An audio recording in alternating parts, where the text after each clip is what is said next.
আমার Dubai salary ছিল দেড়হাম হিসাবে 500 দেড়হাম।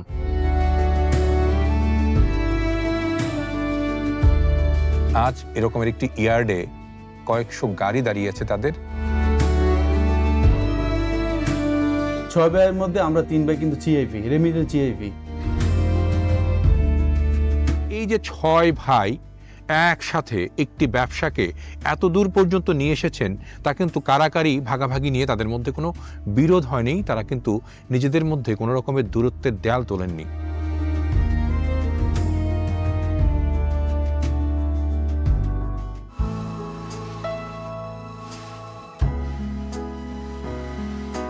মোম্বাসা শহরে ঢুকলে মনটা উদাস হয়ে যায়। পূর্ব আফ্রিকার লাইফলাইন বলা চলে একে। এই অঞ্চলের প্রসিদ্ধ সমুদ্র বন্দর আর ব্যবসা বাণিজ্যও এখানে। অবাক ব্যাপার, এখানেই সেই ব্যবসাটা এখন বাংলাদেশিদের নিয়ন্ত্রণে। জয় জয়কার তাদের। শহরের প্রায় সবাই চেনে কুমিল্লা থেকে আসা এই ভাইদের।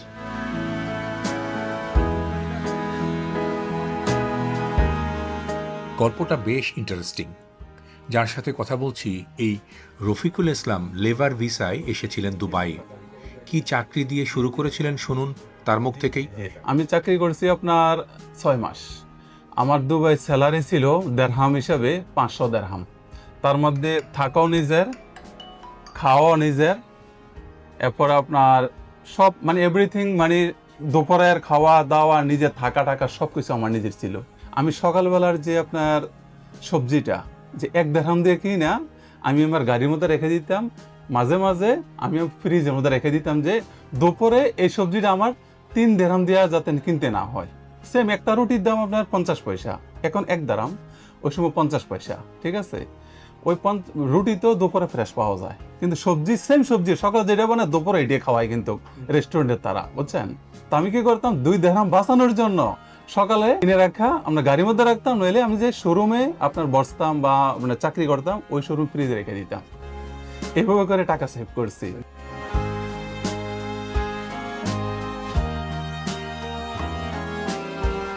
তারা মোট 6 ভাই। সবাই এখন বড় বড় ব্যবসার মালিক। আরব আমিরাত, কেনিয়া ও বাংলাদেশ মিলে 3 দেশে হাজার কোটি টাকার ব্যবসা তাদের। অথচ শুরুতে কি জীবন সংগ্রামী না করেছেন। দুবাইয়ে সারাদিন হাড়ভাঙা পরিশ্রম, গাড়ি ধোয়া মোছার কাজ, টাকা বাঁচাতে একবেলা খাওয়া, আর মাস শেষে বেতন মাত্র 500 দেড়হাম।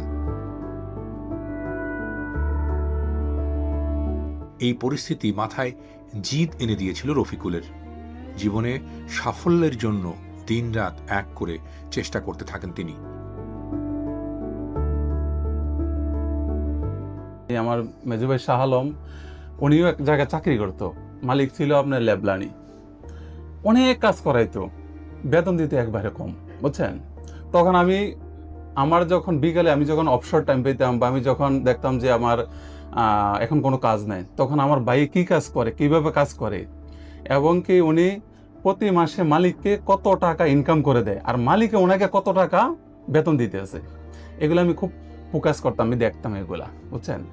তো একটা পর্যায়ে আমি আমার ভাইদেরকে বললাম যে এদেশে ব্যবসা করার মতো অনেক জায়গা আছে, এদেশে ব্যবসা করার মতো অনেক জায়গা আছে, অনেক স্পেস আছে, চলেন আমরা, কাজ তো আমরা সবাই জানি সবাই, এবং আমরা প্রত্যেকটা ভাই অনেক ভদ্র, অনেক সৎ, এবং একে অপরের প্রতি অনেক শ্রদ্ধাশীল। এখন আর আপনাদের দোয়ায় আমার বড় ভাই বিয়ে করছে 28 বছর হয়েছে, আমার মনির ভাই বিয়ে করছে আপনার 26 বছর, এরপর ভাই বিয়ে করছে আপনার 25 বছর, এরপর ভাই বিয়ে করছে আপনার 23 বছর, আমি বিয়ে করছি আজকে 22 বছর।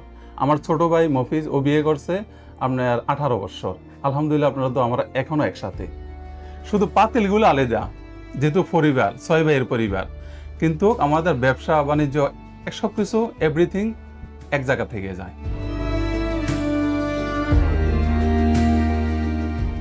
বেতন না পেয়ে একসময় রাগ করে দুবাইয়ের সেই চাকরিও ছেড়ে দেন রফিক। তারপরের কাহিনীটি আমিই বলি।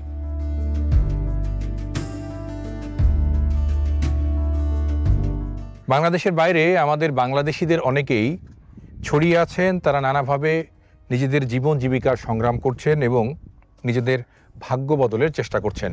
আজ আমরা কেনিয়ার মোম্বাসায় যে জায়গাটিতে দাঁড়িয়ে আছি সেটি আমাদের বাংলাদেশিদের একটি গর্বের প্রতীক বা গর্বের জায়গা। এই কারণেই যে আমার সামনে আপনারা দেখতে পাচ্ছেন শত শত দামি গাড়ি দাঁড়িয়ে আছে, তার সবগুলোরই মালিকানা আমাদের এক বাংলাদেশি ভাই গ্রুপের। তারা কুমিল্লা থেকে এসেছেন এবং প্রায় 1.5 দশক ধরে এই দেশটিতে সুনামের সাথে ব্যবসা করছেন। তাদের ব্যবসার নানা রকমের গতি প্রকৃতি হয়েছে। শুরুর দিকে তারা দারুণভাবে কষ্ট করেছেন, কিন্তু সফল হয়েছেন। 6 ভাই একসাথে আছেন, এক ছাদের নিচে তারা হাসেন, খেলেন, খান। তাদের পারিবারিক যে বন্ধন সেটি সত্যিকার অর্থে একটি দৃষ্টান্ত হওয়ার মতো। আমরা যে ব্যবসা বর্তমানে আছে আপনার শুধু কেবল আপনার 7 লাখ টাকা বাংলাদেশ ছিল, 7 লাখ টাকা একটা জমিন বিক্রি করে দিছিল। আর সবচেয়ে বড় ইনভেস্টমেন্ট করছে আমার বাবা আমাদের পিছনে। আমরা সবে পড়ালেখা করতাম, জমি বিক্রি হয়ে আমাদেরকে পড়ালেখা করাইছে এবং আমাদের মানুষ করছে। ওইটা হলো সবচেয়ে বড় ইনভেস্টমেন্ট আমার বাবার আমার মার। দেখেন, আপনি যখন একটা ব্যবসা করবেন, আপনি কাউকে না কাউকে আপনার পার্টনার নিতে হবে, কাউকে না কাউকে আপনার পার্টনার বানাইতে হবে। যদি আপনার পরিবারে এমন কেউ থাকে যে উনি আপনাকে খুব ট্রাস্ট করে এবং কি আপনি ওনাকে অনেক ট্রাস্ট করেন, এর চেয়ে বড় পার্টনার পৃথিবীতে আর কোথাও হইতে পারে না। যেটা আমরা 6 ভাইয়ে মানে যেটা শিখছি এবং যেটা আপনার এবং প্র্যাকটিক্যালি এবং প্রমাণ। এটা আপনার পরিবারে যদি আপনার বড় ভাই ছোট ভাই সৎ থাকে, মন ভালো থাকে, প্রেস থাকে, তাদের চেয়ে বড় পার্টনার পৃথিবীতে আর কেউ না। আপনি তাদেরকে তৈরি করেন এবং কি তাদেরকে বড় হইতে দেন। আপনার বুদ্ধি, কেউর বুদ্ধি কম, কেউর বুদ্ধি বেশি থাকতে পারে, কিন্তু যখন সব এক জায়গায় চলাফেরা করবেন, টুকিটাকি হালকা পাতলা যায় ঝামেলা হবে, তবে এগুলো নিজেদের মধ্যে মিঠানি বেটার। তৃতীয় পক্ষ, চতুর্থ পক্ষ যাতে কেউ ভিতরে না আসতে পারে। আমাকে অনেক কিছু আমার ভাইদের সম্বন্ধে বলে অনেকে, কিন্তু আবার অনেকে সাহসও পায় না যে আমি যদি ওনাকে বলি উনি কখনো এটা মেনে নিবে না, কারণ উনি জানে যে ওনার ভাইগুলা কেমন। ঠিক আছে, তো যখন আমাদের মধ্যে টুকিটাকি কোনো হালকা পাতলা কিছু আমরা নিজেদের মধ্যে বসে যাই এবং এটা সমাধান করে ফেলি। এই যে পূর্ব আফ্রিকার দেশ কেনিয়ায় বন্দর নগরী মোম্বাসায় এখন সবচেয়ে বড় ব্যবসায়ীদের একজন এই রফিকুল, তার ভাইয়েরা, এটাও কিন্তু এক ধরনের গৌরব ইতিহাস। মোট 6 ভাই, তারা 6 জনই গাড়ি ব্যবসায়ী। জাপান থেকে গাড়ি আমদানি করে বিক্রি করেন আমিরাত, কেনিয়া ও বাংলাদেশে। 3 দেশে বড়সড় গাড়ির বেশ কয়েকটি শোরুম তাদের। আমদানি করা গাড়ি রাখার জন্য আছে বিশাল ইয়ার্ড। বছরে তাদের 1000 গাড়ি বেচাকেনার কারবার এখন। কোম্পানিতে আছে 100-র কাছাকাছি কর্মী। এর মধ্যে এলাকা থেকে অনেক ভাই ব্রাদারদেরও নিয়ে এসেছেন এখানে। সংখ্যায় তারা 2 ডজনের মতো। সিলেট থেকে আমি এখানে আসছি। আমাদের বন্ধু আছিল মনির ভাই সাথে মনির ভাই, রফিক ভাই, শফিক ভাই, মফিজ ভাই, তারা 6 ভাই আসিলা। 6 ভাইয়ের শোরুম কেনিয়াতে 5টা শোরুম আছে, দুবাইতে একটা, অস্ট্রেলিয়ায় আছে। তার সাথে আমি অনেক দিন চলাফেরা করছি, দুবাইতেও ছিলাম। এরা যে মানুষ, কীভাবে যে মানুষ তারা, এটা আমি বলে বুঝাইবার মতো না। আমি এক সময় অতি দুর্কষ্টের মধ্যে ছিলাম, উনি আমাদেরকে কেনিয়ার মধ্যে নিয়ে আসছে। ব্যবসায়িক সাফল্যে এখন টইটম্বু Ramna international motors company limited. 3 ভাই বাংলাদেশ সরকারের কাছ থেকে পেয়েছেন সিআইপি সম্মাননা। একই পরিবারের 3 ভাইয়ের এমন সিআইপি হওয়ার ঘটনা মনে হয় বাংলাদেশে আর কখনো হয়নি। আমরা 6 ভাই, 6 ভাইয়ের মধ্যে আমরা 3 ভাই কিন্তু CIP, remittance CIP, NRB remittance CIP. আমরা 3 ভাই, আমার মনির ভাই, আমি শফিক, আমার ছোট ভাই হলো রফিক। আমরা 3 ভাই সিআইপি। আফ্রিকাতে সব ব্যবসার রিটার্ন ভালো, ঠিক আছে। তো এই জন্য আমরা মনে করেন 2011 সালে আমি আসছি এখানে, 2011 সালে। তা আলহামদুলিল্লাহ এখন আমাদের ব্যবসা, আমরা তো আসছে, আপনি দেখবেন আমরা কী অবস্থা আছি। আসলে আফ্রিকা শুনলে ঢাকা এয়ারপোর্টে দেখলাম যে ভয় পায়, কী জন্য যাচ্ছেন আপনারা, ওখানে তো মানুষ মেরে ফেলে। আমরাও অফিসারদেরকে বলি যে আমরা আসেন, আপনারা দেখেন। অনেক আর্মি অফিসার আসে এখানে দেখার জন্য। ওরা সাউথ সুদান থেকে, আমরা তানজানিয়া, কেনিয়া, মাসাই মারা এগুলো দেখতে আসে। তারা আইসেও দেখে যে আসলে কি আফ্রিকা তো মানে সিনিয়রটা অন্যরকম, বুঝছেন নি। তো এই জন্য আমরা মনে করেন 2011 সালে আমি আসছি এখানে, আইসা শুরু করছি। স্টিল আমাদের শোরুম ছিল দুবাইতে, এখনও আছে আমাদের শোরুম দুবাইতে, ওইটাও আমার ভাইয়ে চালায়। এখানেও আমাদের শোরুম আছে, এখানে আমরা 4টা শোরুম আছে, আপনি সবগুলো ভিজিট করেন, আপনি দেখেন। আমাদের কুমিল্লাতে 2টা শোরুম আছে, ঠিক আছে, ক্যান্টনমেন্ট গেটের পাশেই। আমরা অনেক কষ্ট করছি দুবাইতে, এটা মনে করেন যে একটা কষ্টের ফল। ওইখানে আমরা 5 ভাই ছিলাম, 5 ভাইয়ে আমরা মনে করেন স্যালারি এক জায়গায় করে তখন আমরা বিজনেসটা আরেকজন পার্টনারের সাথে আমরা স্টার্ট করি। মানুষে জানি না ভাই ভাই কী জন্য যুদ্ধ করে। আমরা আলহামদুলিল্লাহ এখনও আমরা সবে একসাথে আছি, এক পাতিলে খাই।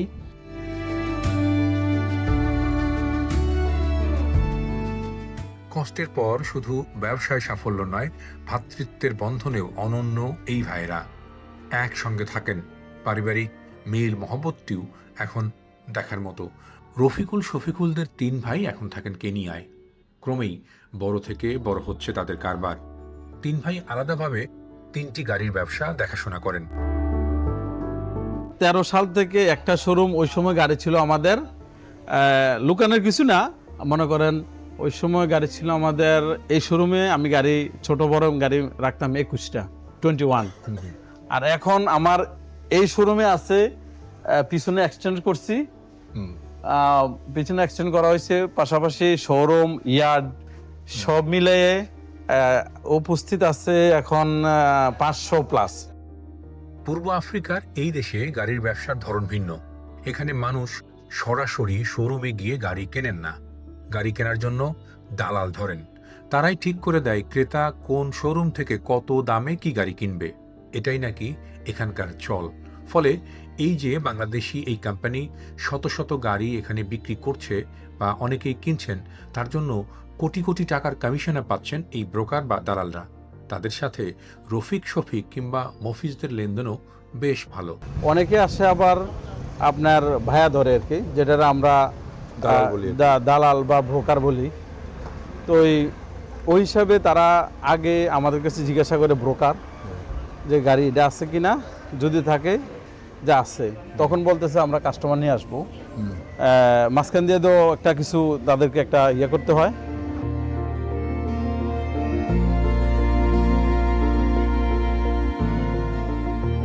কেনিয়ায় যখন খুঁজছিলাম যে বাংলাদেশি কারা কারা সবচেয়ে ভালো করেছেন, কাদের কাদের সবচেয়ে সম্ভাবনাময় গল্প রয়েছে যা সারা দুনিয়াতে ছড়িয়ে থাকা বাংলাদেশি মানুষেরা সগর্বে বলতে পারেন, সেটি একটি হচ্ছে এই পরিবারের গল্প।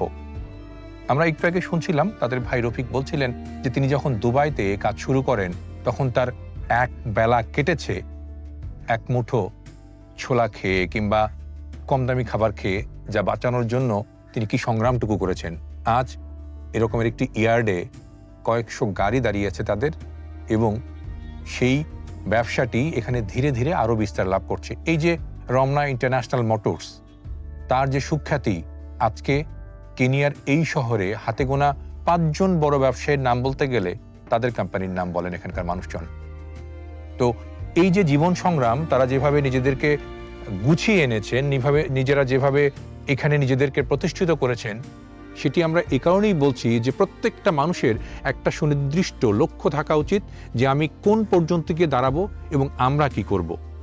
আরও একটি কথা আমার মনে হয় এখানে উদাহরণ হওয়ার মতো, যে এই যে 6 ভাই একসাথে একটি ব্যবসাকে এত দূর পর্যন্ত নিয়ে এসেছেন, তা কিন্তু কারাকারি ভাগাভাগি নিয়ে তাদের মধ্যে কোনো বিরোধ হয়নি। তারা কিন্তু নিজেদের মধ্যে কোনো রকমের দূরত্বের দেয়াল তোলেননি, বরঞ্চ এই ব্যবসাটিকে আরও কিভাবে ভালো করা যায়, আরও কিভাবে বড় করা যায়, নিজেদের এলাকার আরও কিছু মানুষজনকে কিভাবে কর্মসংস্থানের মধ্যে আনা যায়, সেই প্রচেষ্টা করে তারা আজকে এখানে দাঁড়িয়েছেন।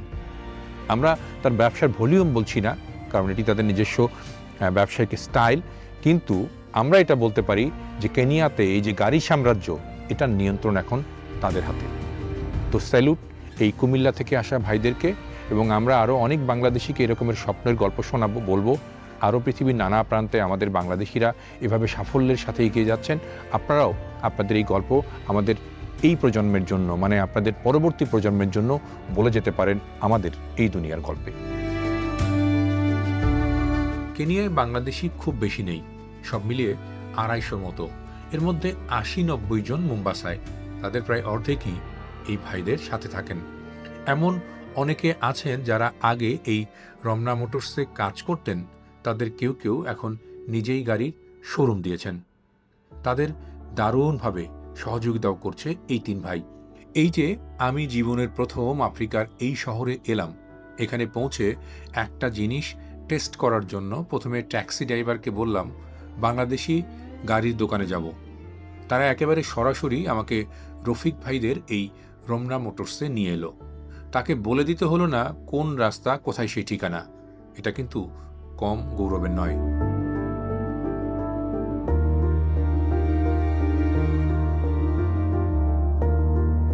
কেনিয়া পূর্ব আফ্রিকার সমৃদ্ধ দেশগুলির একটি, তরতর করে এগিয়ে যাচ্ছে।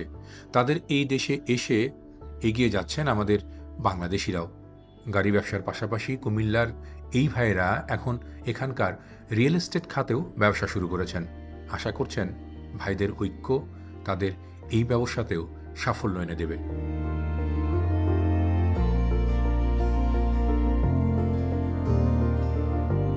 সত্যি এ এক বিশাল উদাহরণ এবং শিক্ষা আমাদের জন্য।